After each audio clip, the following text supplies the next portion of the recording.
Ladies, gentlemen, dolphins, angels, all those other things in between, welcome to the Shut Your Mouth Lounge. My name is Pink Sparkle Puff. I am joined today by Atty the Hero. We are not joined by our compatriot Alex. He has abandoned us in our time of need. When we needed him most, he vanished into thin air. Never be seen from again, or heard from either, for that matter. Yes. We wept for days. 24 The, minutes to be exact. the explosions in the background from my audio, yeah, Alex couldn't stop those. He He tried. went off to fight them, and that's why he is no longer with us. May he rip. And tear. Rip and tear. So, It was an honor serving beside him, but he is no more. yes. So, this is the last podcast of the year. This will come out, hopefully, depending on when we stop. This will come out just in time so that when this podcast finishes, it's gonna be midnight Eastern time at least. Oh, very nice. I'm gonna do the very math, nice. and then we'll see how good that lines up. But yeah. And speaking of that, since I know not much is coming out on the channel, I'm gonna go ahead with that and say we have a New Year's special coming out exactly at midnight. Dear God, why? Because why not? And it is truly a big fight as the juvenile delinquent is taking on the loose one. What? I know, unbelievable. So unbelievable. I don't even know how to respond. Then we also have, I believe, Persona. That's it. So, Persona is all you get. It's all you deserve. yeah. We might get something else done sometime. Probably not. But you know, the chance is there. There's a moderate chance. Anything could happen. Yes. You just never can be too sure. Also, by the way, if everything fucks up with the recording, that's because the PC hasn't been turned off in 2 days. Fair enough. So if anything's out of sync or whatever, that's why. But yeah, Pink, what's coming out on your channel? What is coming out on my channel? For sure, with absolute certainty, I've got plenty more Ultimate Alliance coming out over the week. With a massive question mark as to whether I edit everything and get it out in time. There will be Fallout 3, I want to say. And I might have a video coming out with on Dead by Daylight. I might not, but I'm pretty sure I do. So it's the usual standard affair for me. I might have something else coming out as well if I feel froggy enough to actually record it, but that might get delayed or it might not happen at all. We'll see. Yeah. I either have a trick up my sleeve or I don't. We'll see in the future. Yeah, Pink is gonna be leaking his feet pics live on YouTube. Oh boy, the feet pics. Is that even a... Well, I know it's a thing with males in particular, but is that like a thing that women would find attractive? Feet? I don't know. Because I've never heard of that. I mean, it's a thing of like, I've heard about allegedly women being into feet as well sometime. I haven't heard about specific women being into feet. So, Right. maybe? It's a question mark. Nobody knows for certain. Women are hard to decipher. Yes. Alright, well, as for my channel, something, maybe, I don't know. I still have the one review in editing hell, still have the other one in scripting hell. I might force myself to at least try to stream sometime, but then that depends because Dago. Right. And that's it. So yeah, Nah, Pink, very nice. You are weak and despicable. This is true. Mostly despicable, but also very weak.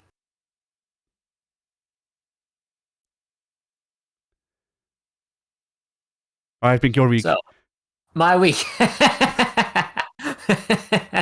My week. Let's start off with the obvious because me and you both joined Alex the other night, a couple nights ago, a few nights ago, and we all joined up together and played a variety of games. A lot of crazy games were going on that night. What did we start off with first? I want to say it was well, we played the Persona game. Yeah, that That depends. wasn't a Persona game. It was a Persona Fighter game. Yeah, Persona 4 Arena Ultimax Suplex Edition. Right. So That it takes is the actual name, by the way. less hours to complete that game than it does a normal Persona game. So that's cool. Yeah. That was with what limited time I spent on it. It was pretty fun. It was from the Guilty Gear guys, if I'm not mistaken. Yeah. So they usually put out quality. Usually. But yeah, it's like it's Guilty Gear XX, Blaze Blue, Chrono Phantasma. I don't fucking know when that came out. Fuck it. Sure, it's around that time. So it's like when Arxis was still going with, oh, let's make something deep, and then for the license stuff, okay, let's make something deep that is easy to control. Right. And yeah, I had fun with that. Didn't know any of the cast of characters because I'd never played a Persona game. Was vehemently confused by everything that was going on, but it was still fun. I liked it. Yeah. And by the way, Pink, I'm not joking. If you look it up, the Persona 4 Arena Ultimax is genuinely called Persona 4 Arena Suplex Edition in Japan. Oh my goodness. That makes it so much cooler. Yeah. And after the Persona 4 Arena Ultimax Suplex, we played Broforce? Yes. Broforce. Oh boy. Oh buddy, oh pal. There were a lot of bros in that game. Yep. That was absolute chaos. What a blast it was, but in more ways than one. Yeah. Super fun game. I imagine it plays a lot easier, ironically, if you're playing alone, because I killed Addy and Alex at least a dozen times each individually. I mean, not only if you're playing alone, if you're actually playing locally instead of playing through Steam Remote Play, which introduces delay. Oh yeah, the delay, input delay was pretty significant sometimes. It wasn't too bad. I didn't notice any or much substantial delay throughout the night, but when it was there, it was pretty noticeable. If you will, like when you get a jump or go to fire or something, and this happened with uh the luchador game that I forget, Guacamelee. Yeah, Guacamelee. Yeah, there were plenty of times where there'd be like a gap that I want to jump over, and instead of jumping because there's input delay, I just walk off the side of the stage and die like an idiot. Yeah, it's not even the input delay that's the problem necessarily. I mean, that is the problem, but it's not the delay itself the problem. The problem is that the delay causes inputs to be eaten, and yeah, that's pretty much it. Right. Yep. So yeah, Broforce was very fun. I love the completely ridiculous, over the top style of it all. It was very humorous. Large, entertaining cast of characters in that game. Very fun, unique gameplay elements that I haven't really experienced anywhere else. So that game gets 2 solid thumbs up from me, but it's also kind of terrible. But two thumbs up what? 2 thumbs up my ass. Boom boom. Boom boom. So after Broforce, I believe he swapped over to Guacamelee. Yes. And that was, I feel like we didn't get to spend too much time with that. It felt like a pretty simple not side scroller, but Metroidvania. almost that. Yeah, it's a Metroidvania type of game, but also like a beat 'em up in a way. So those are 2 I don't know that I've played a Metroidvania that was a beat 'em up. I guess Castlevania itself might qualify, but I don't know. I don't think so. I mean, like it's I've a thing never of played like, a Castlevania, so uh, I wouldn't be able to judge. yeah. Generally in Castlevania, you don't do combos. Like you hit people, Yeah. but you don't do combos. If you do combos, it's generally like uh stuff in Symphony of the Night where you like hit them with your whatever your actual weapon is, and then you cast magic, and then you hit them again or stuff like that. Yeah. But you don't really go like, okay, so if I hit them this way, then I can launch them and then hit them off of that and do stuff like that.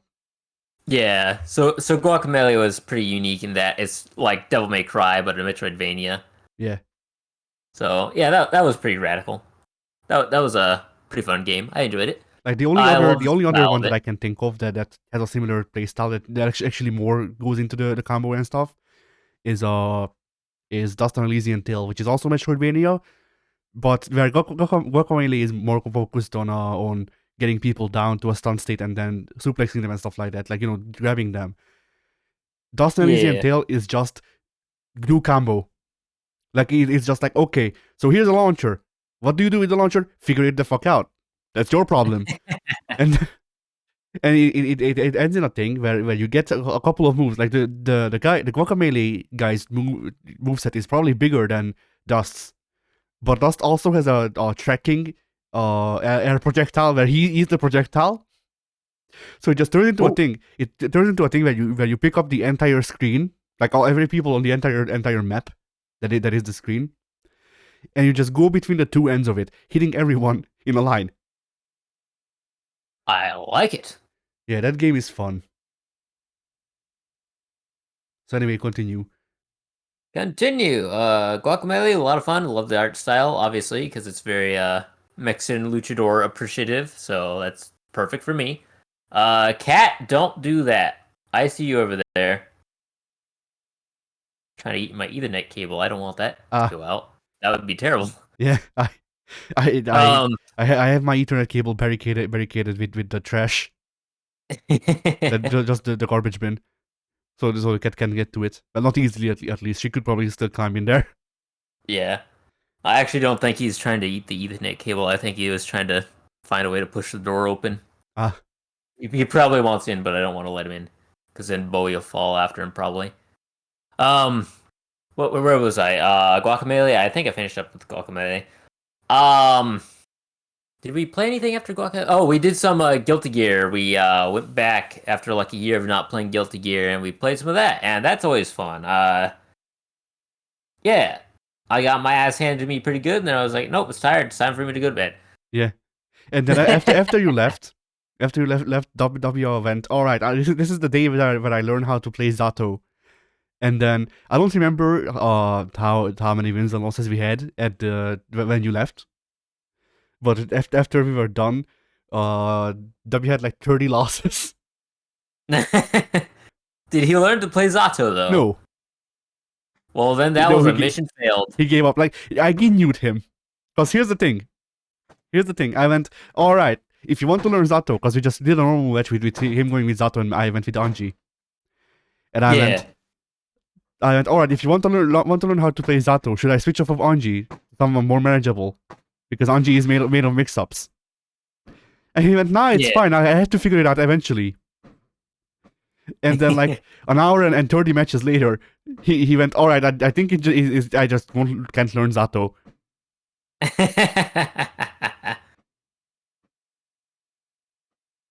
So that was funny. Indeed. I think in the whole set he took 2 rounds off of me in 2 separate matches. So yeah, like I did his version of the Ginyu as well. Nice. I just need to do something with Goku, and soon. And Michael, if you use us to play fighting games against me, because I didn't even try to Ginyu him, and then it happened. I guess.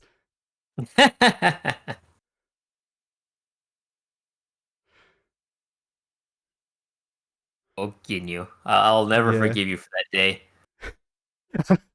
I don't know why I thought you were going to say, "Oh, Ginyu, I will never forgive you." Shit. That's terrible. Yes, it is. But uh, yeah, let's see. Oh, go ahead with what you were saying. I was just gonna say, while making that joke emblem for you, and looking up reference images of Ginyu, one of the articles that linked on image was just something like 24 worst things that Geth and Ginyu has done. I imagine something somewhere up there is fucking how he plays in Fighter Z.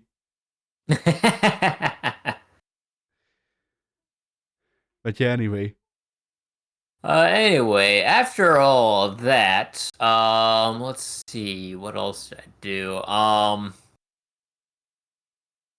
know there was something else. I just can't remember what that something else was. Last week before Christmas, because I think last week was Christmas, we watched a movie called Red, which is a film starring Bruce Willis, That's Rudolph the Morgan Reindeer. Freeman. Yeah, that would have been rad.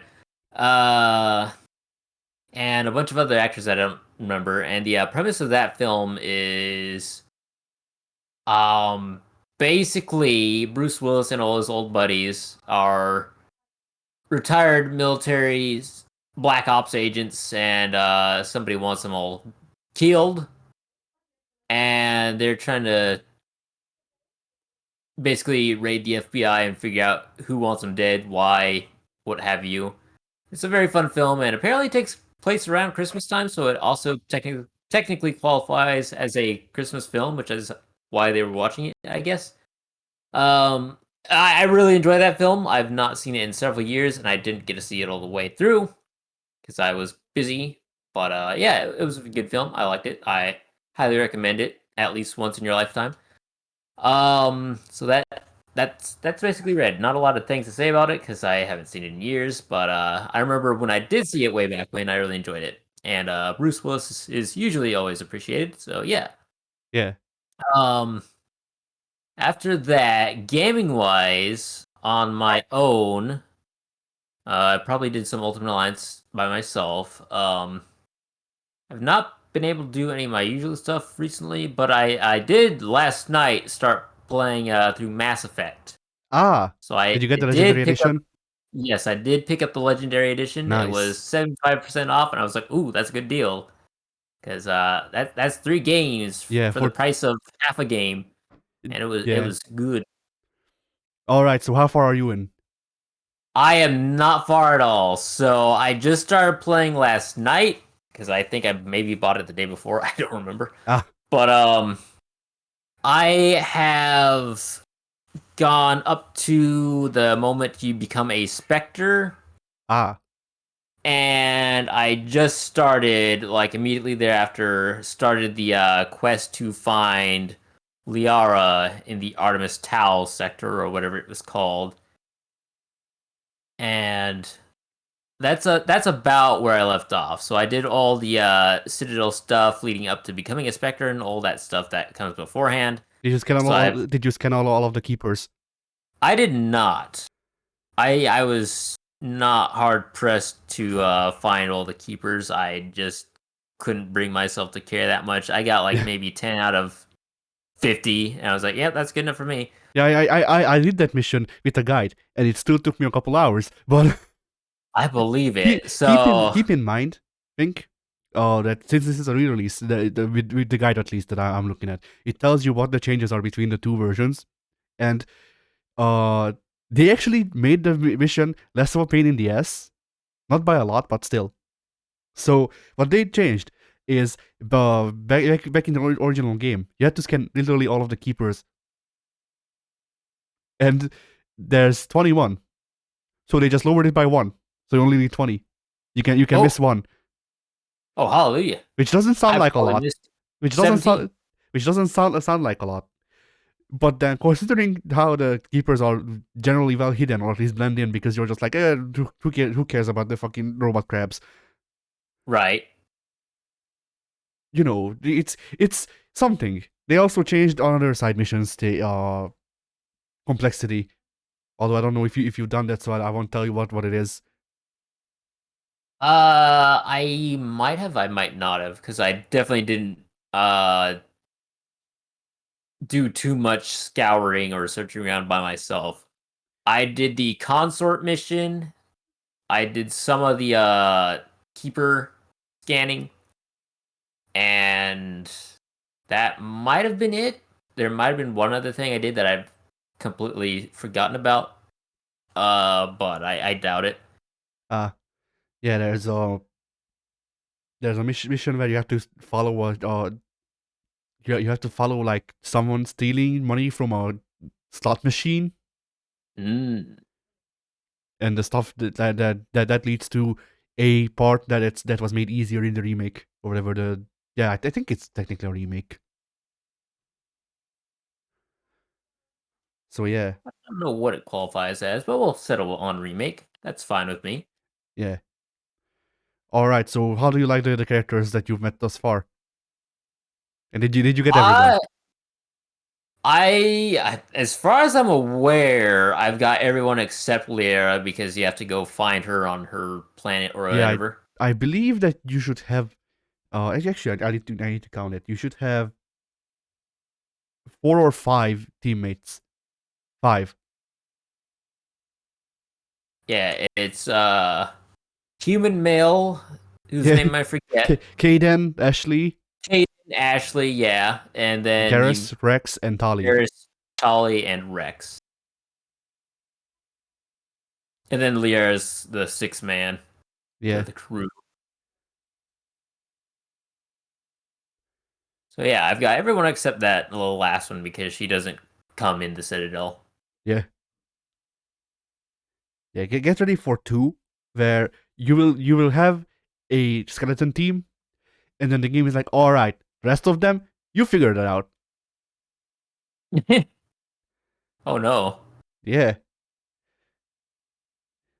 and then you I'm gonna just get like mute myself for a moment here because I need to yeah. sneeze real bad, I think. But yeah, and you just get like murmurs of like, there. I heard there's a guy somewhere in this nebula, and then you go and Oh there no. in the nebula there's 3 planets and 2 access points to 2 other nebulas that can only be accessed from that nebula. Oh no. So yeah, Well, I suppose I'll be looking up a guide for that game. Oh, yes, guide! Yes, that reminds me. That reminds me of that other thing that I did this week, but I nice. won't touch on that yet because All right, I obviously want to finish the Mass Effect talk. yeah. So how do you like the gameplay yet? Um, I did not like the gameplay That's going into fair. it. The gameplay is Yeah. the game. Let me tell you, people tell you that Mass Effect's gameplay improves. It doesn't. It moves mostly laterally. the The gunplay improves. Well, no, actually, that's a lie too. The It's gunplay, like yeah, the movement, the gunplay, the gameplay, it's all very passable. But good lord, if the story of Mass Effect and the writing of Mass Effect wasn't as good as it currently is, this would not be a good game. yes, exactly. And it's a thing of like, well, the gunplay of 1 feels like shit. Your only weapon that actually feels like it's worth something is your pistol. Right. I'm going to spoil the gameplay for 2 and 3 for you, because who gives a fuck about the gameplay for Mass Effect? Genuinely. But yeah, the gunplay in 2 changes, so none of your weapons deal damage. And also there's Oh, ammo now. oh no. And then in 3, uh it's mostly the same, but there's a DLC mission that if you do, then you get a gun that plays like Mass Effect 1, but it still has ammo, so it's still worse. All right then. So it's a thing of like the best part of the combat in Mass Effect works like golf. The less you do it, the better it is. Right. And so like Mass Effect 1 technically has the best combat in my opinion, just because it's the one that allows you to interact with it the least. Right. Yeah, I was in the first mission they have you do on Eden Prime or whatever. Yeah. I was like, yeah, I wasn't expecting much from the gameplay mechanics of this game, but whoo boy, I was not expecting it to be quite as stinky as it was. Yeah, when I booted it up, I was just like, oh, Kodor, and Right. because have you played Knights of the Old Republic on Xbox? Yeah. It's just Yeah. Kodor in it, Uh-huh. which is fitting because the same people made it, but still. Yeah. That's true. But yeah, I was going to ask you something. Oh yeah, so do you have a favorite crew member yet? Um, it's at the moment it's really tied between Garrus and Tali. Yep. uh, Caden is there. I have the least amount of attachment to him. Ashley at least serves kind of a.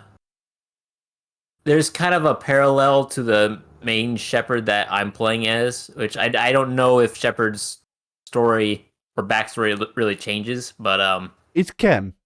I actually noticed a change because I also started off my second playthrough this week through the ah series, so that I can actually like tell you stuff, and then I'm also trying to do a run where I try to do also every like side mission and all that, so I can actually like tell you about stuff that you might not know.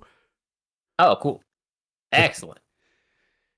But yeah, like So your backstory can change stuff, but it's not much. It's just like, oh, do people go, oh, that guy's poor because did such and such happen, or do they go, oh, that guy's God because he did this, or do they go, that guy's an asshole because he's an asshole, and and that mostly affects Mass Effect One if memory serves, because like people bring up your past that you chose in Mass Effect One, in two and three, but it's like once or twice. In Mass Effect 1, it's every second people is like, you did this before the game. yeah, you did the Blitz. Oh my God, it's Ah, you. you went with that too, yeah. Yep. Yeah, I So went with that the second time as well, because the first time I didn't get to choose. yeah, I so when you start off your career, I think they call it, it gives you the option of take John Shepard, take Jane Shepard, or quote unquote create your character. Create And your I was like, shepherd. what?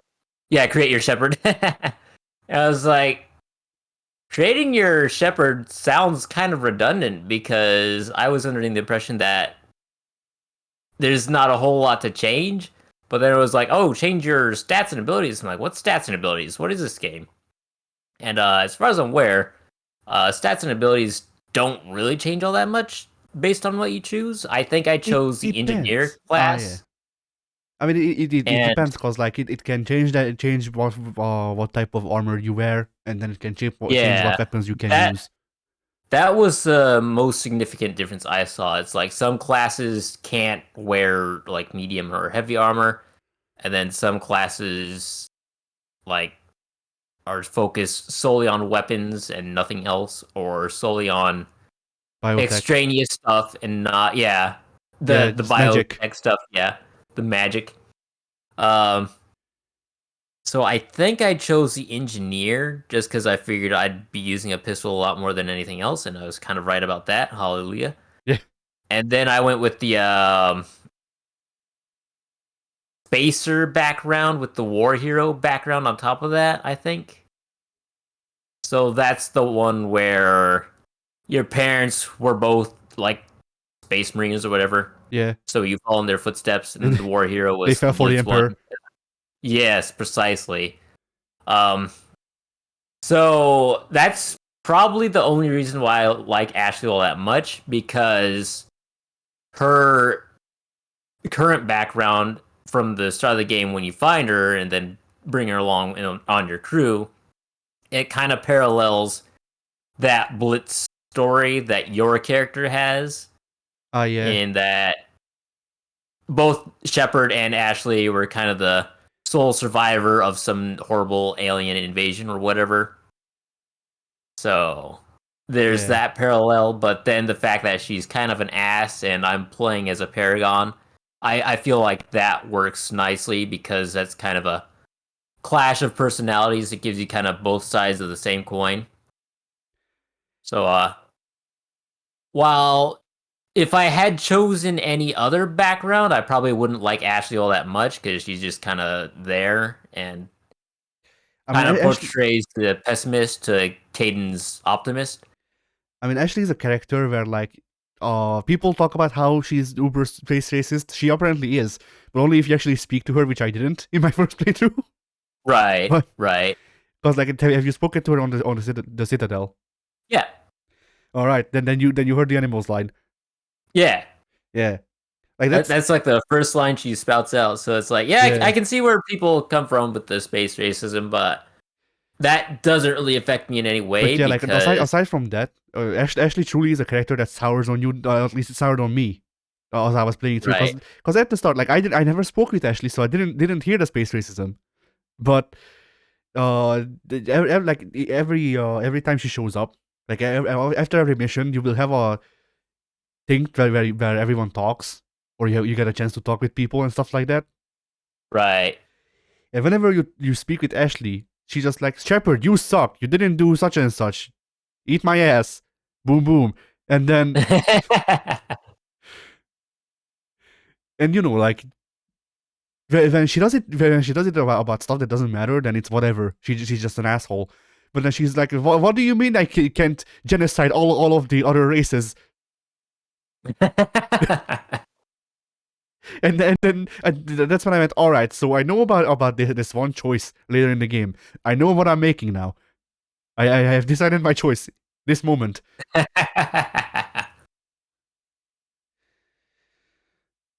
But yeah. But yeah, for the party, the two human side characters are obviously the least interesting. Yes, and Um, that's gonna be a thing in the entire series. Whenever you see I humans, believe it. they will be the least interesting. I believe it.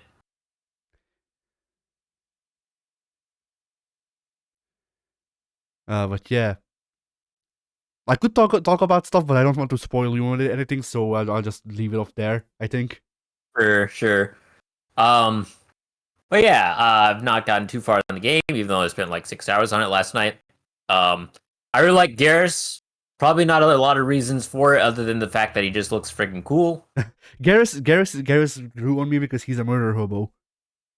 Like Garrus, depending on how you play, like apparently the only way to actually make him a renegade is to do the side mission and whatever. That just means that he's a paragon while also being like, all right, Shepard, you shot that guy, yeah, and that's great. I love Garrus, and he like most of these characters only improve as the series goes on.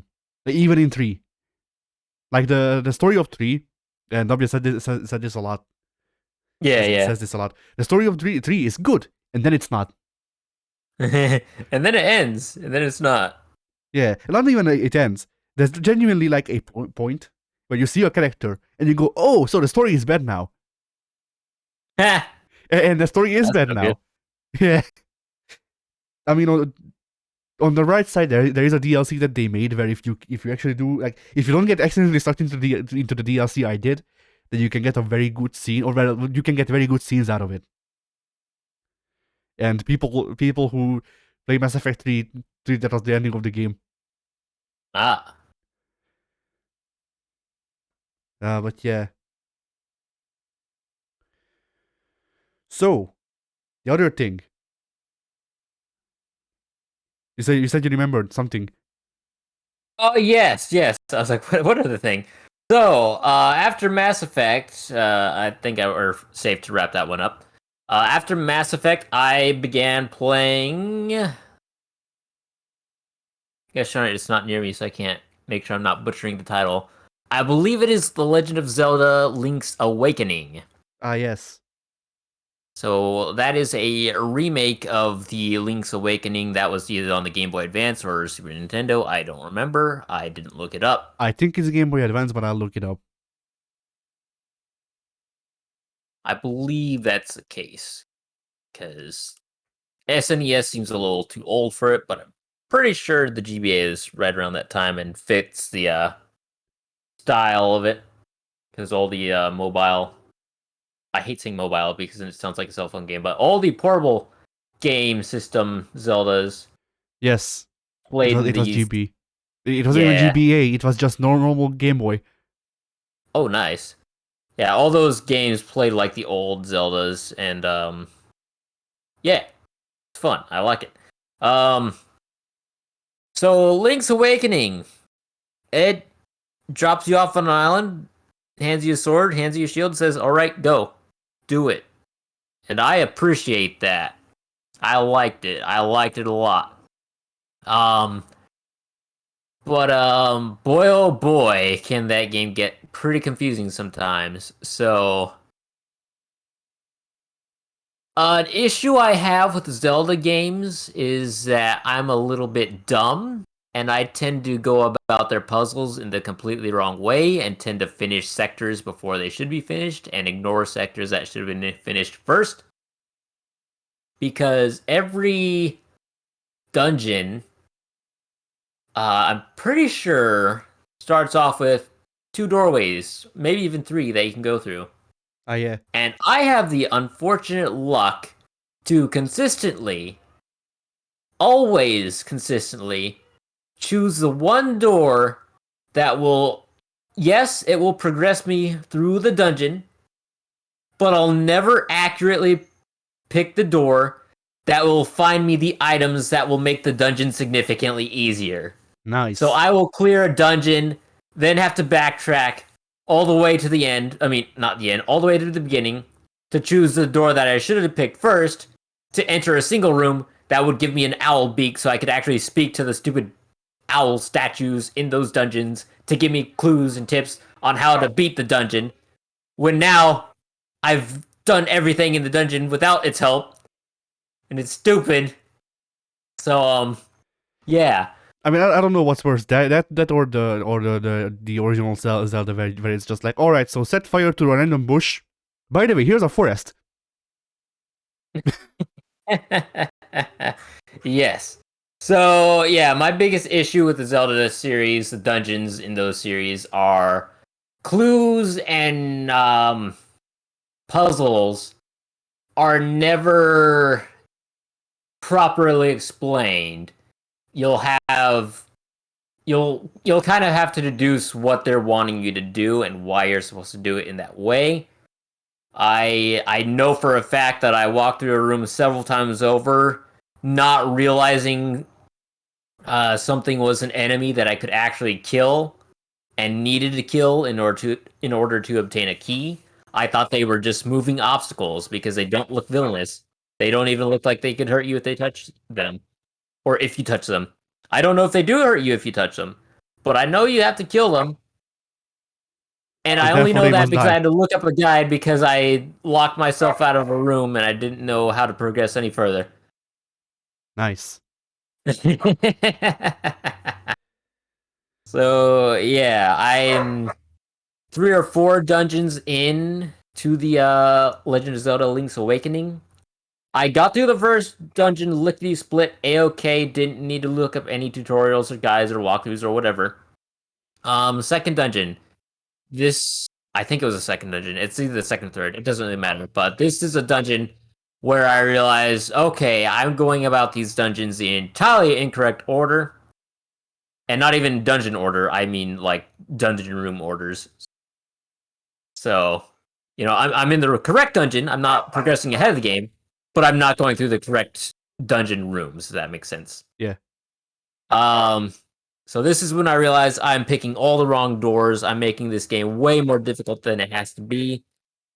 But I'm also getting into the fact that there's really not any indicator or any helpful tips or guides to say before I'm doing all these actions that I've done that, hey, this dungeon is a lot easier if you choose the door on the left-hand side when you enter, rather than the door on the right-hand side when you enter, which, while you will be able to make it to the end of the dungeon by going on the right-hand side, you won't have access to any of these keys, abilities, bombs, etc. that will help you progress and make your life a whole lot easier. So, yeah, my run through Link's Awakening, it was very ineffective. Very much me just slamming everything on the wall and hoping something sticks. and then eventually giving up once I've run out of ideas, looking up a walkthrough and realizing, oh wow, I chose a complete inoptimal path to fail this dungeon successfully. I'm a genius. I'm a god amongst mortals. It's the greatest. Yeah. So yeah, I have now taken to like every dungeon that I encounter. I will, before I set foot into it, I will look up a guide. I will look up a walkthrough on which dungeon chamber should I be entering first, so that I don't consistently lose out on all the items and abilities and owl statues that will help me along the way.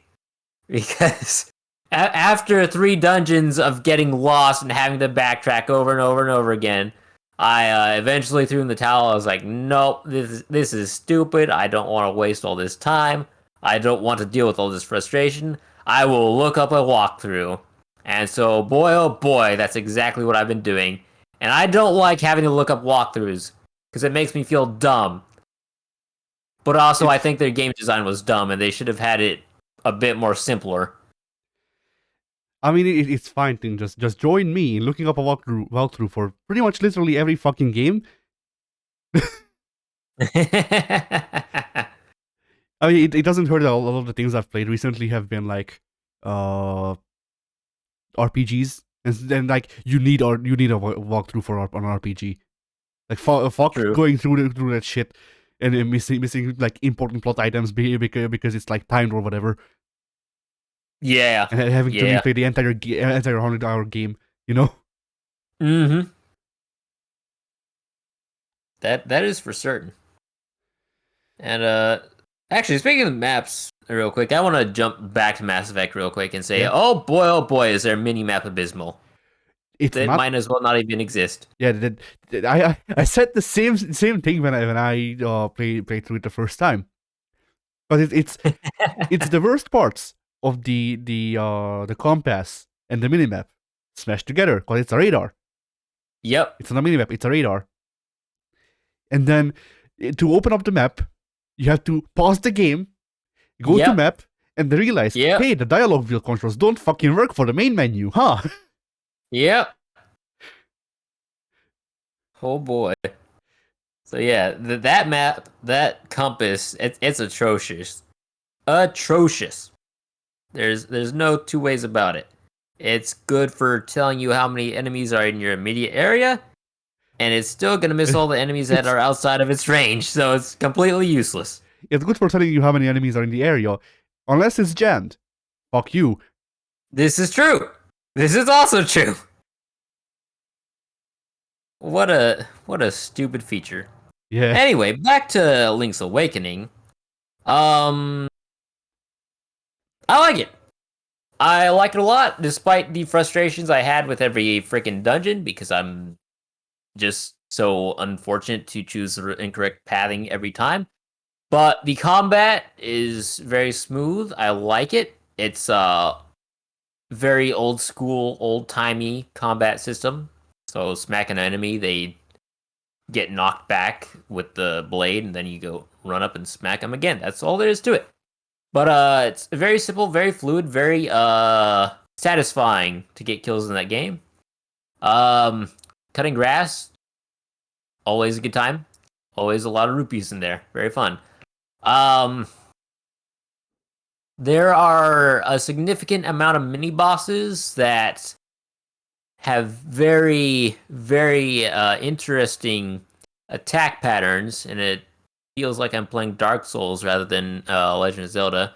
And then there are others that I don't know what their attack pattern is. I don't know how to block them, so I usually just end up face tanking the entirety of their attacks, all of them, and survive and thrive and become victorious via war of attrition. Yeah. Because it just so happened that my health pool was larger than the enemies. So yes, that I know for a fact that I'm going about those mini bosses the entirely wrong way, but that was the best way I could solve the issue at hand without dying somehow. Just Just you wait just hit him until more you than fight. he hits you. Just you wait until you start fighting the Dark Nuts. Oh no, that sounds terrible. But yeah, Link's Awakening, fun game, fun puzzles with a walkthrough. I was gonna disagree, but then I remembered. Oh yeah, Link's Awakening is one of the like 4 Zelda games that I didn't play because I didn't play Link's Awakening. I didn't play Four Swords, but technically I played the demo for the DS remake, but that doesn't count. Mm. I didn't play Twilight Princess. Didn't play fucking the one they just released for Switch, the 3D one. Yeah, Breath of the Wild. Skyward Sword. Did they? Oh yeah, they did re-release that. So that I'd that forgotten about that. then I guess I also didn't play the open world ones. So that's 6 games that I haven't played in the series. I played every other one, including CDI. Oof. So My Zelda repertoire is rather limited. I've played the original. I've played Twilight Princess. I played Wind Waker, and I played. I'm pretty sure I played every DS Legend of Zelda release. I don't remember what they're called. I'm Spirit pretty Tracks sure and that they're Phantom all Hourglass. linked. Yes, that's correct. So I played all those. Um, Did you play Tingle's Rosy Rupee Land? The actually true no, good Zelda. no. I'm a plebeian. I did not buy that. I did not play that. It, I it, it was feel only bad released if in I Japan, ever I think. did. Oh, no wonder. I'll But see.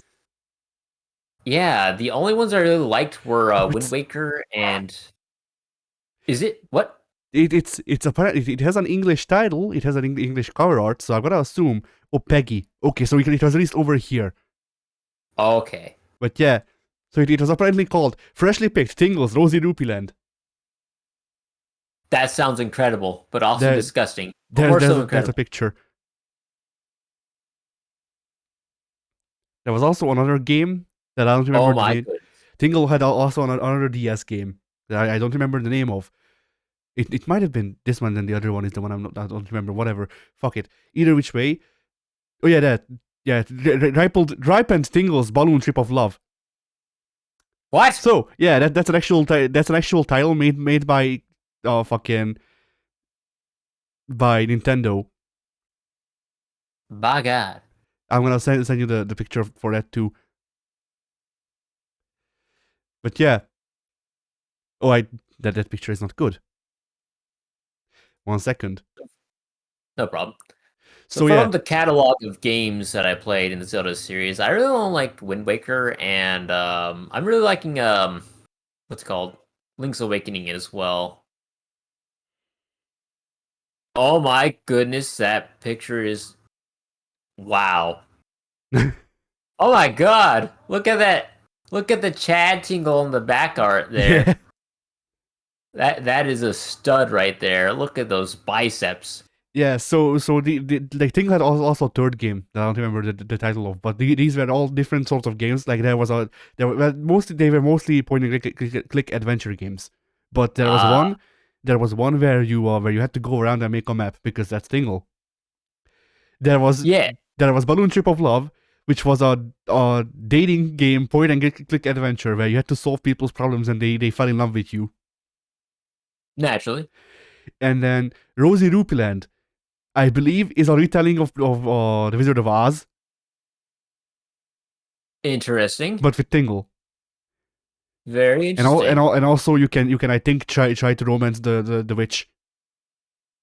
I should hope you can romance a witch.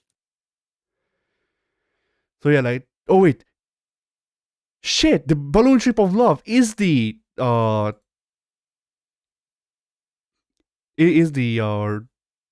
Oz, the Wizard of Oz game. Oh. Because I saw the characters and here they are. Let me see if I can send a picture of that. Maybe. Yeah. Those are your main 4. That's What is that? Which one? That the well, honestly, all of them. The little scarecrow guy. Yeah, that is the Scarecrow. His name is Kakashi, which is Japanese for Scarecrow. Ah, that looks so stupid. Yeah, He looks like an onion. I didn't.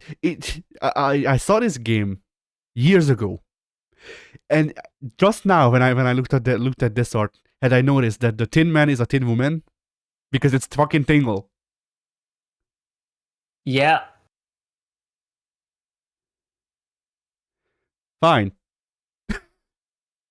I like how Tin Woman, in the original Wizard of Oz, it's just your Tin Man, but in this one, it's like she's an advanced android type of thing. She is. But why?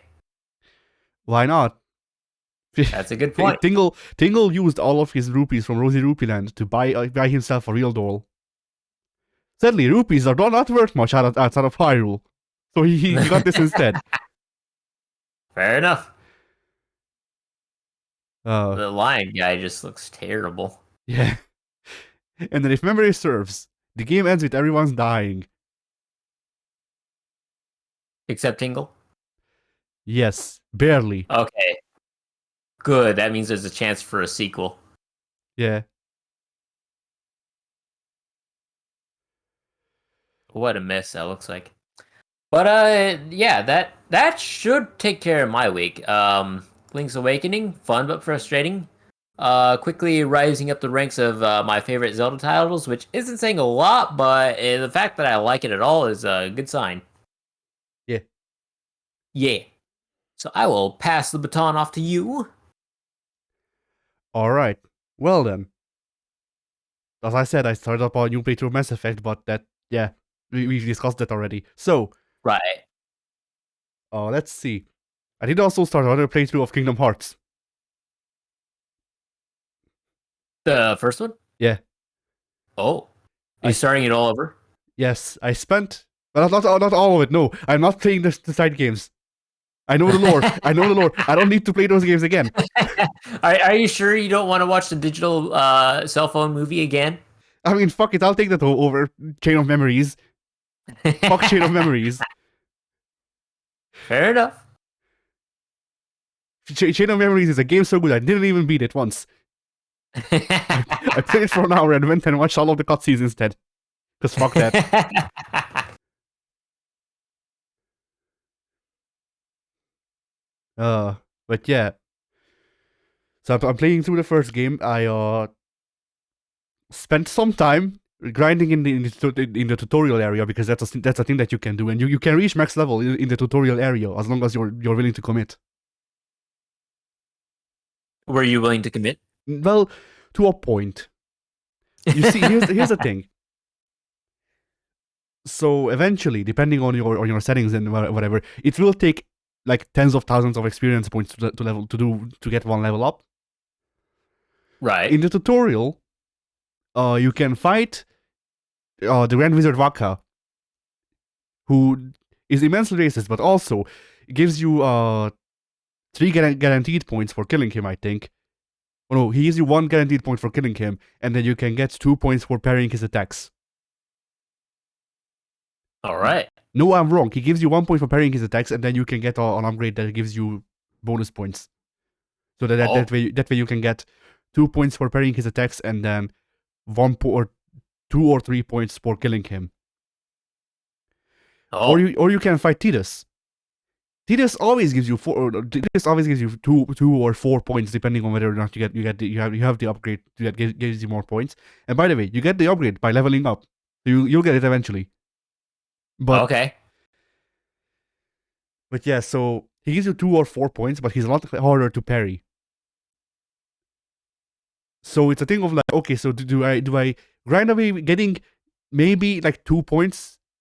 Like, okay, let's I don't know how long it would take to fight, but like, let's say you get like 15 points, 15 experience points for every fight. Yeah. Well, by level 20, it takes I want to say 1,000 points to level up. Yeah. And I went with the middle setting, so leveling up doesn't get exponentially easier or harder at any point. It's generally the same around the thing. So yeah, like generally, it will take 1,000 points to level up. You're getting 15 every fight. Oh, So yeah. like I grinded away for a bit. I leveled up until 20. Well, I leveled up until 21 because level 21 is when you unlock being able to see people's health bars with how I did my setup. Because Mm. you get to choose this, by the way, Pink, in Kingdom Hearts. The game asks you questions, and the way you answer decides when you unlock like abilities and how much experience you need to level up at any point in the game. That sounds incredibly complicated. I am sure it's not as much as it sounds, but it sounds It's not as complicated pretty out as there. it sounds, but it's esoteric. Yeah. But yeah. So I spent 5 hours grinding the tutorial area. Oh man. Yeah. And after that, now I'm actually in the game, and I'm actually stuck because I did all of the levels that I need, and I don't remember how I need to. I know what I need to do to continue. It's just not triggering. Because I need to go and talk with a guy in the first city, and I'm in the first city, and the guy is not where he's supposed to be, but where you first meet him, and he's not supposed to be there anymore, and something's fucked up. Uh-oh. So Oh. yeah. Well. So that's gonna be something for me to figure out eventually. Someday. Yeah. Then I also played Cuphead. Are you a journalist now? No, I'm free. I did the tutorial. The best part, the thing that made the journalist get stuck, I forgot about it literally after the tutorial. So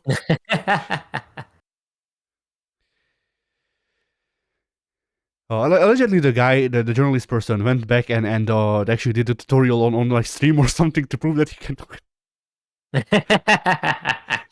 No longer the butt of jokes. Yeah. But yeah, so Cuphead, it's a running gun. We don't get many of those nowadays. Is it a running gun that I like?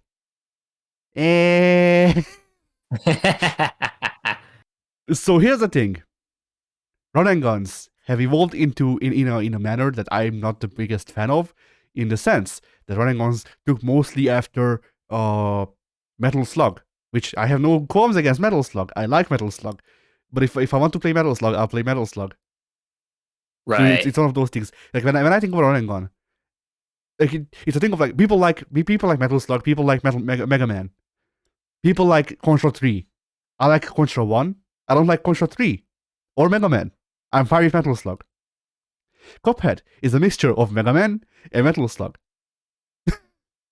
Oh man. And also keep in mind, the reason I dislike Contra 3 is because it's similar to Metal Slug. Like a bit too similar for my taste to Metal Slug. Right. And there's a lot of Mega Man in Cuphead. There's a lot of Metal Slug in Cuphead. Like the only way that they could make it a lot more Metal Slug is if they removed the parry and instead of added in a close range attack. Because Metal Slug had that. And my biggest problem with this game, as opposed to Metal Slug, is that they nerfed the guns in many ways, and none of them good. Because the thing, like, I'm gonna go into a bit about design and what I like about Contra and what makes Metal Slug different and why that's fine and how it makes it so it's still enjoyable whilst things ripping it off aren't as much. But basically, Yeah. Contra, if you remember, everyone dies in one hit aside from bosses or Yeah. sentries, which you can tell because they're big fucking turrets. Mm-hmm. But yeah, so in Contra, guy walks up to you, you shoot the guy, guy's dead. Guy walks up to you, guy shoots at you, you're dead. Cool. I like that. Metal Slug. Guy walks up to you, you shoot him 4 times, maybe 8. He's dead. But also, you have a machine gun that's firing at all times. Oh. But yeah, guy walks up to you, you shoot him like 8 times, he's dead. Guy walks up to you, shoots you once, you die. Alright, not as good, in my opinion, but whatever. I can put up with it because the guns deal damage. Like the guns either shoot fast enough for the 8 bullets to not seem like 8, or deal enough damage for the 4 to actually feel like they did something. Yeah. Contra 3. People take 12 bullets. I haven't counted, but I'm just throwing numbers out of my ass. People take 12 bullets. Everyone. At least. Also, that's the whole clip. Yeah. Also, like the bullets still go in a straight line, so that's fine. But like the size of the bullets and the fact that it takes 12 of them to kill one guy, and the amount of time that that exchange to actually happen makes it feel like you're not actually firing shit.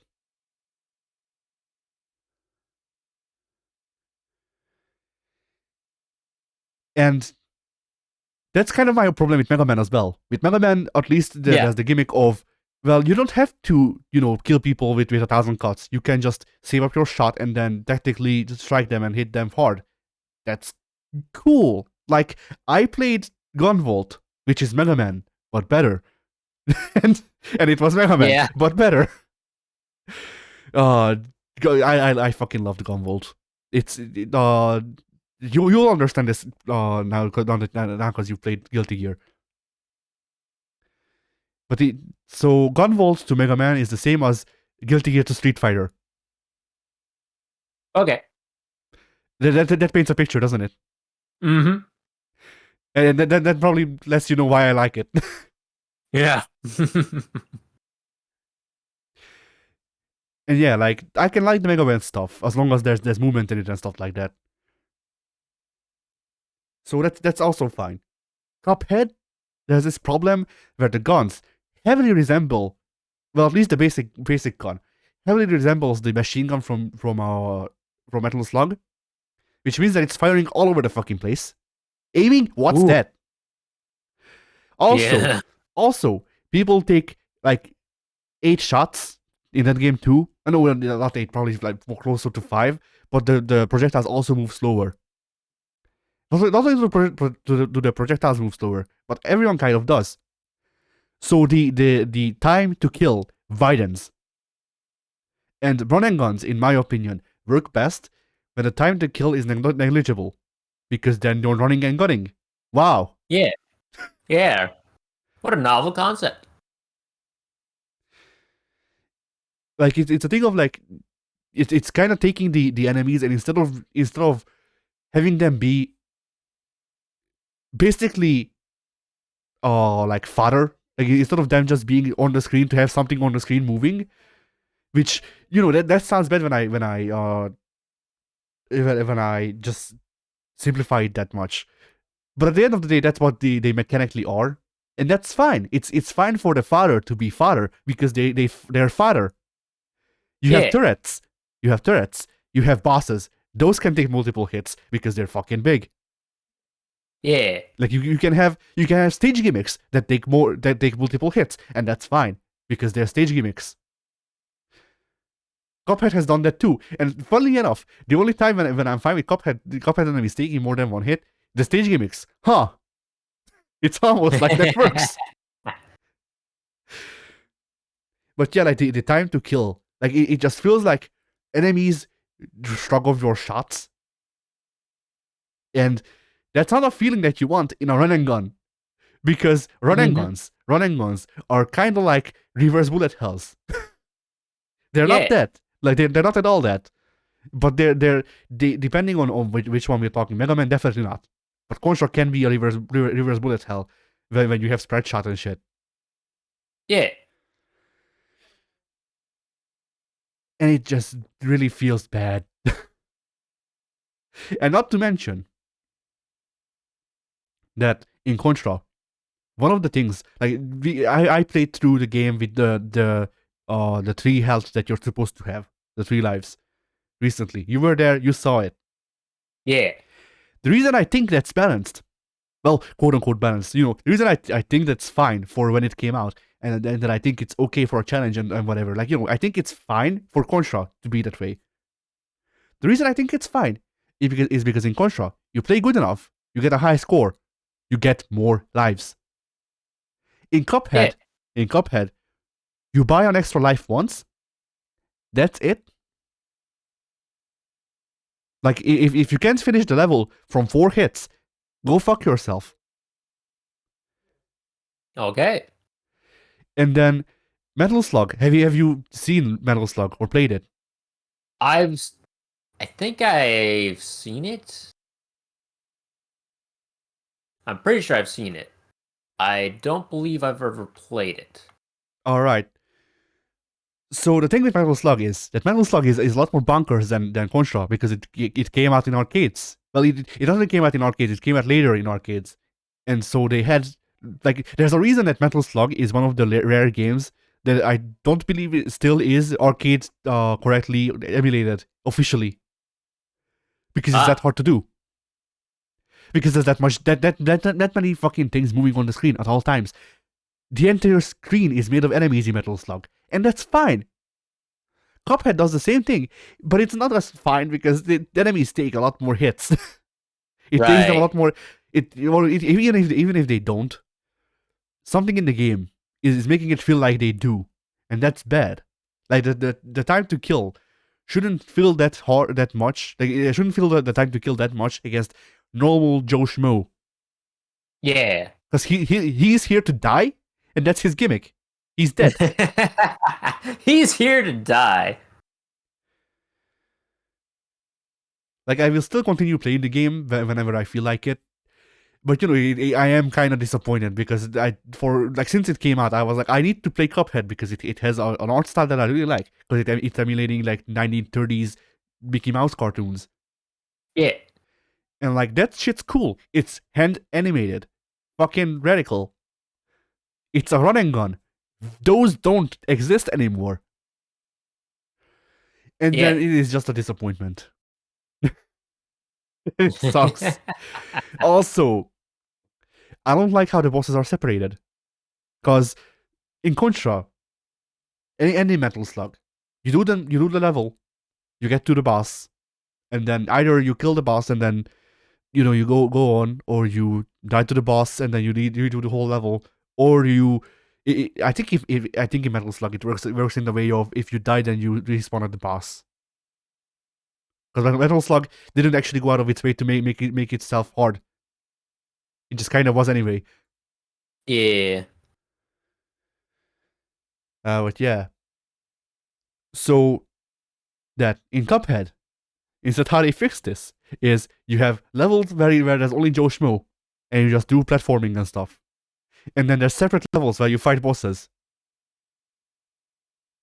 What do you mean that sounds disjointed? Yeah, what are you talking about? That's perfectly fine. Like, I have played exactly one level thus far that has had a boss at the end, and even then, like, this is a nitpick now. Like, this is genuinely a nitpick, and I acknowledge that. But after I beat the boss, I still had to do platforming to get to the end of the level.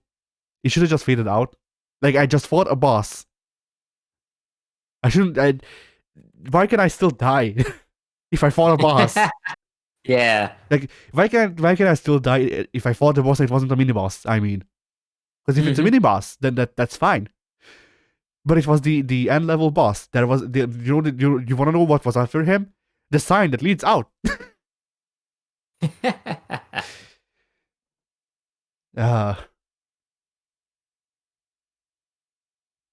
But yeah, like, I wish I liked Cuphead more.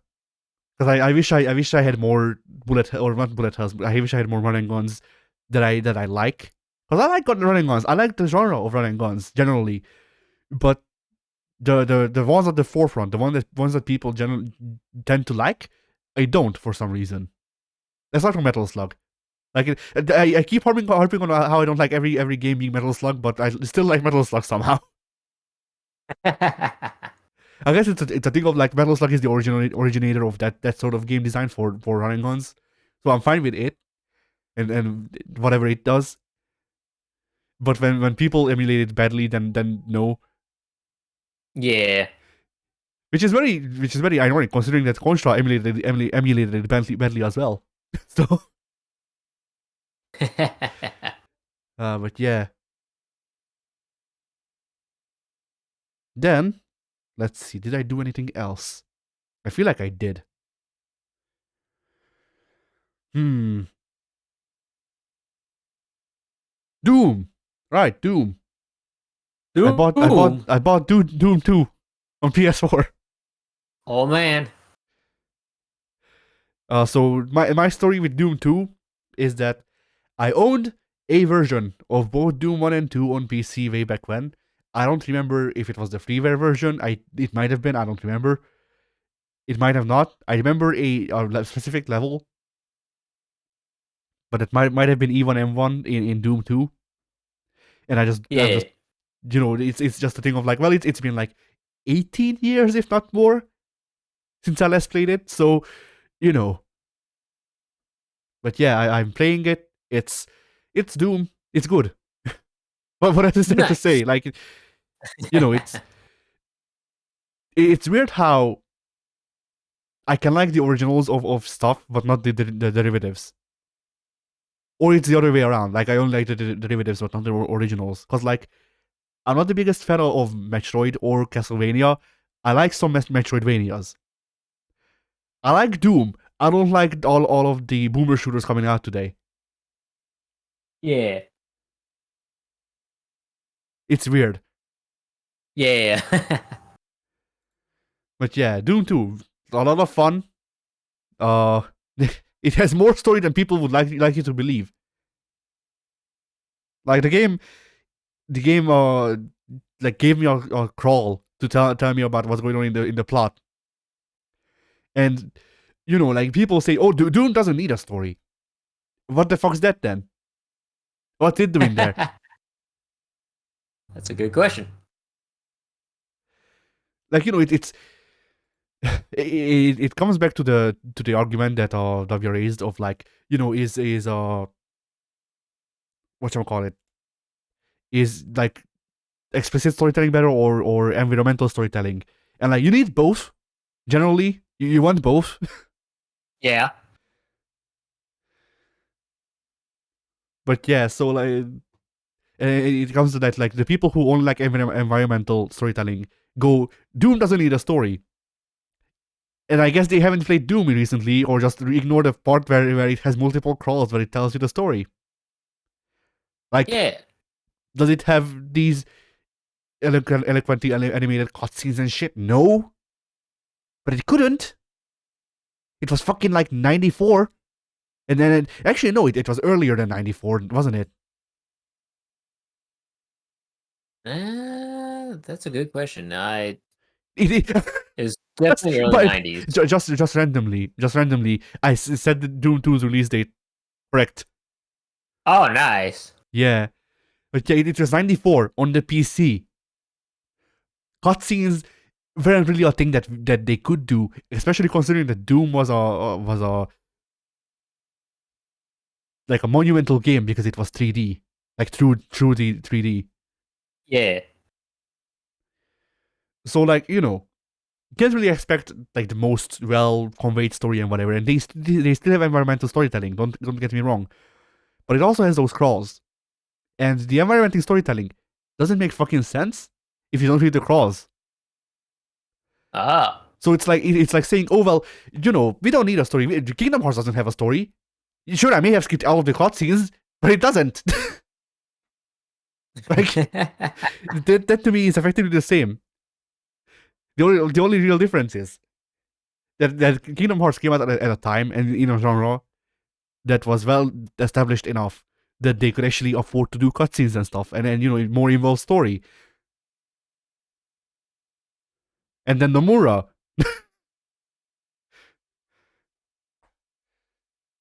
But like you could make this, like it genuinely feels like since people make it about Doom, it feels like you could make the argument that nothing ever fucking needs a story because I just skipped the cutscenes in the previous versions. So if I didn't interact with something, then obviously no one ever needs it, and nothing ever needs Exactly. Yeah. Which is why we're removing online multiplayer from every fighting game, retroactively. Precisely. Retroactively, yes. Rollback netcode? How about no netcode? We're disabling online multiplayer. In fact, we're turning off local multiplayer as well. Yes. Oh boy. I didn't think about that, but shit, you're right. In fact, we're replacing your copy of the game with Street Fighter 1. Have fun. Perfectly balanced, as all things should be. Precisely.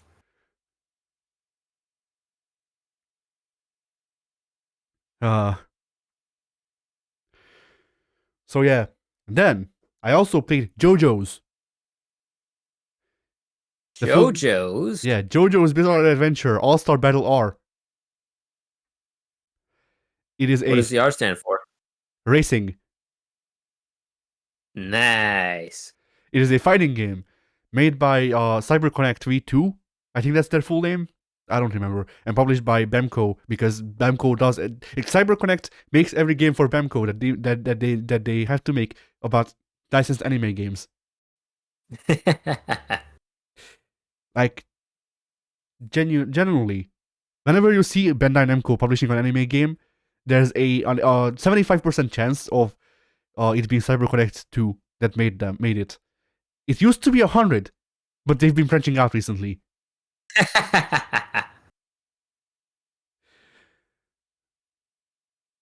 But yeah.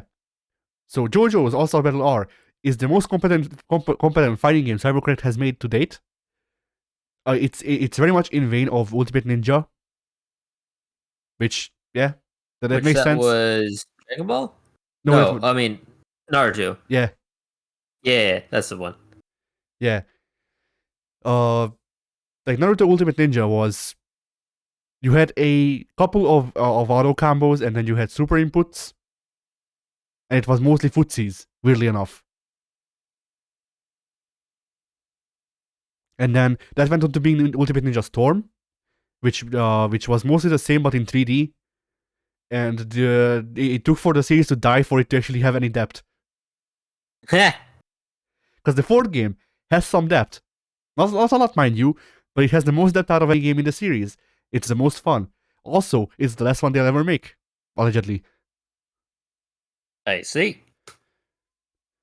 But yeah, JoJo's All-Star Battle R takes the groundwork laid down by Ultimate Ninja on the PS2 and actually makes it into a fighting game. And with the remake, because this is a remake, by the way. This was originally released for the PS3. Oh. With the remake, they made it more. They made it more. So, what did they add? Roman cancels, air rushes, air Roman cancels, stuff like that. Just basically like the base game was already very combo friendly. Is a good way to put it. Yeah. And then they just went, okay, but what if we had more? Like what if instead of just what if instead of you get these couple of combos, instead of that, what if we just go, all right, Roman cancel, and just do a completely separate combo off of that one. They also added characters and made the game faster. Oh. And it's been a lot of fun. There's ice climbers who are called Prosciutto and Pesci. Because a lot of the characters in Part 5 are named after fruit, or just like food in general, actually. I like it. The very renowned mafioso Panacotta Fugo. Yeah, and Narancha. And I forget exactly. whoever else has food-based names. But yeah,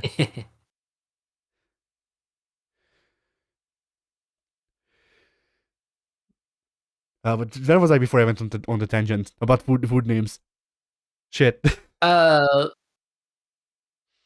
you were talking about all the new mechanics they brought in, and They made it faster, yeah. And yeah, after that, what the fuck did I say? that's a good question. They added new characters. They made the game faster. That's it, I guess. Whatever, fuck it. What about the Anyway, characters? well, the characters. Oh yeah, Pesci. I was pointing at Prosciutto and Pesci are one of the new characters. They're tag team. This game isn't a tag game, by the way. Okay. They're a team where you control both of them, and then if you call, I don't remember which one's which. Pesci, I think Pesci's standout. Then Prosciutto leaves, and they're particularly stinky because you see, uh, Prosciutto's stand is actually I'm gonna look up which one's which. Fuck it, I can do it easily.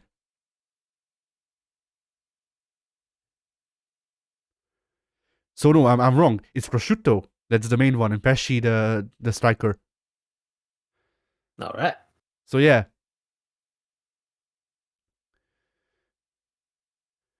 so Pesci's stand is Beach Boys, and Excellent.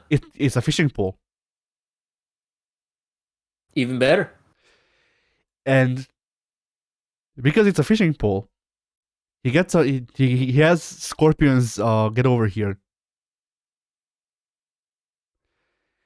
which doesn't sound like much, but consider this, Pink. What if you do the get over here? It's a launcher. It's not just pulling people in. They are flying at you for you to juggle them. Oh, Also, you can hit people with it while they're juggled. oh. You can pretty much infinitely juggle people as long as you have good I enough was about to execution. ask. Infinite juggling Yeah, with the fishing rod. yeah. I'll send you a picture of that guy. So like, JoJo's is a series that there's some like either you'd love it because of the music references and how fucking dumb it is, or you'd hate it because it looks like this. Oh my goodness, that's horrifying. He's a Tom Mini. He really is. The man is all neck. No head, just neck. Yeah.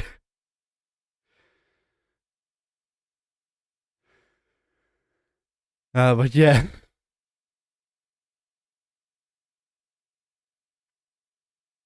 Then they added My Girl Foo Fighters. Nice. She plays weird. They like she plays like the. It's really fun how much they went into actually trying to adapt people's movesets from the show. It's it's a fighting anime. Yeah. They try to adapt people's movesets and abilities from the show, and they went as far as to make people like specific sub systems. Like Foo Fighters is pretty acrobatic in every fight. She shoots gun. She shoots a water gun, but it hurts you because you see it's her. So this is when I explain the deep lore and you go, what the fuck is JoJo?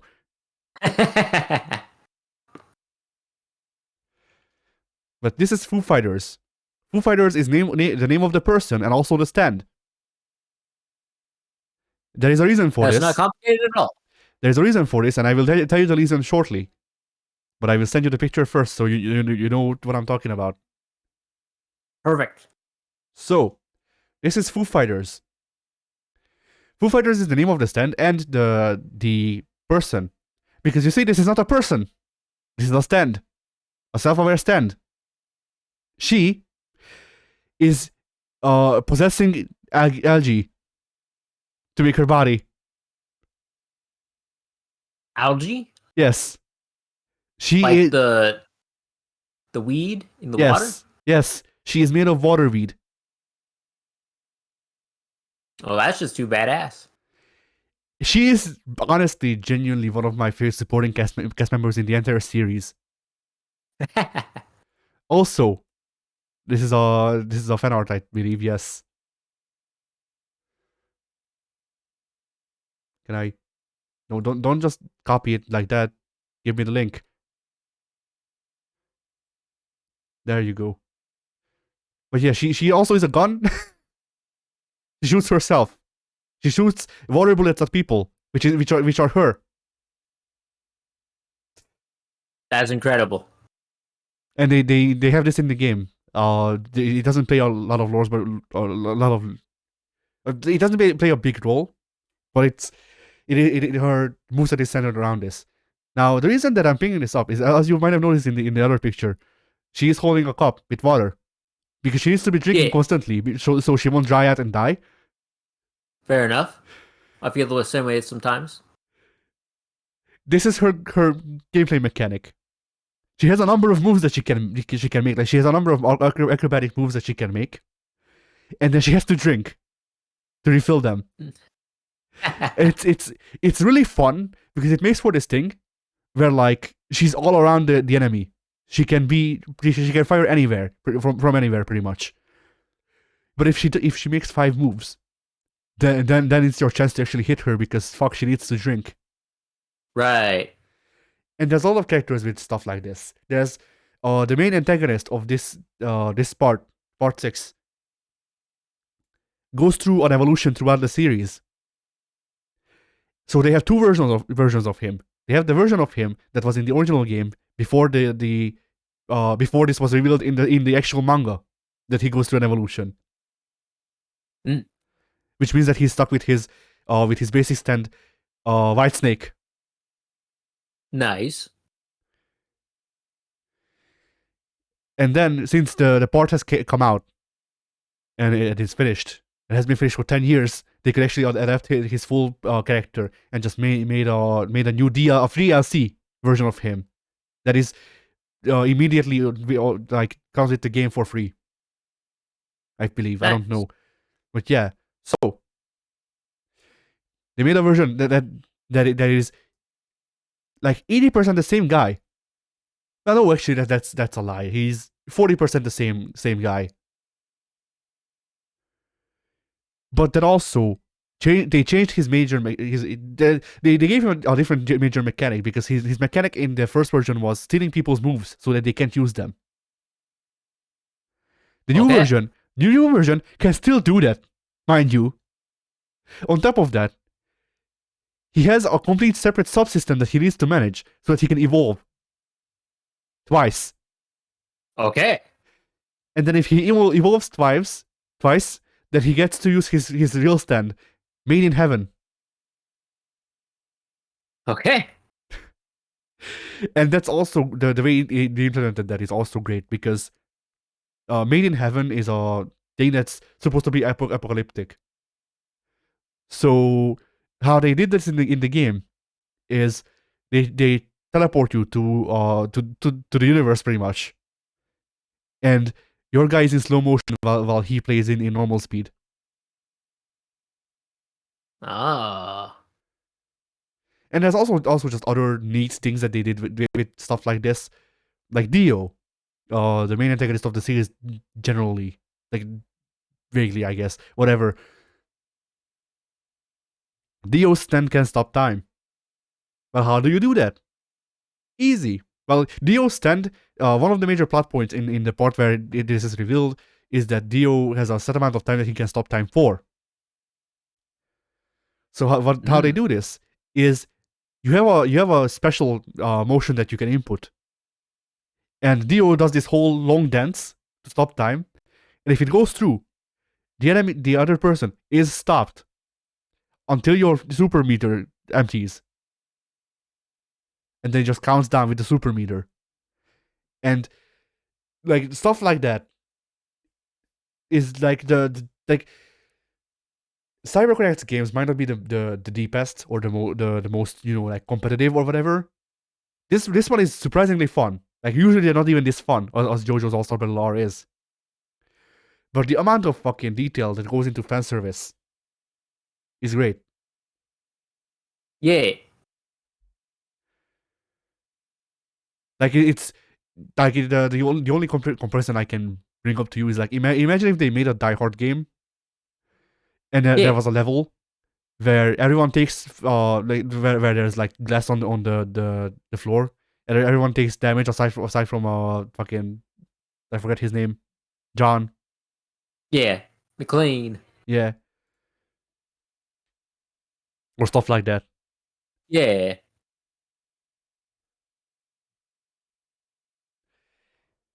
And then let's see, the AI. The AI goes from I have just learned that I exist to reading all of your inputs. There is a middle part where the game is a lot of fun though, because these being the two extremes means that there's a point in the game where you're fighting AI that blocks your attacks somewhat consistently, but not too consistently. Does mix-ups, does spacing, conditions you sometimes. It happened to me once at least. And it just makes for a really fun fight. And even sometimes when the AI is input reading, it's also a lot of fun because it just makes it like when it works thematically with the series, because the story, they remade the story, so now it's retelling the entire series more or less. Yeah. And then there's also like extra fights that they put in that are just like there are what if fights of what if these two guys met at this part and they have separate like audio tracks and whatever like recorded for that. They wrote dialogue for that shit. So that's cool. Yeah. But yeah, so when in the story, it's a thing of like, oh no, the character you're playing as is bleeding out, and they have to fight uphill to fight this boss and win the world or whatever, save the Win the world. world. Yeah, it works really thematically well when the the AI is just input reading and it's parrying all of your moves, and then it just cracks slightly, so you can kill it still. Like I had a couple of good fights like that. Then I still need to edit and upload the video somewhere. Of the AI just decided that it's not gonna take any of my moves. It was like it was like remember when we played or when I played Third Strike and Cam parried all of my moves. Yeah. Imagine that, but more in a short amount of time. Ah. And that's what happened. It was glorious.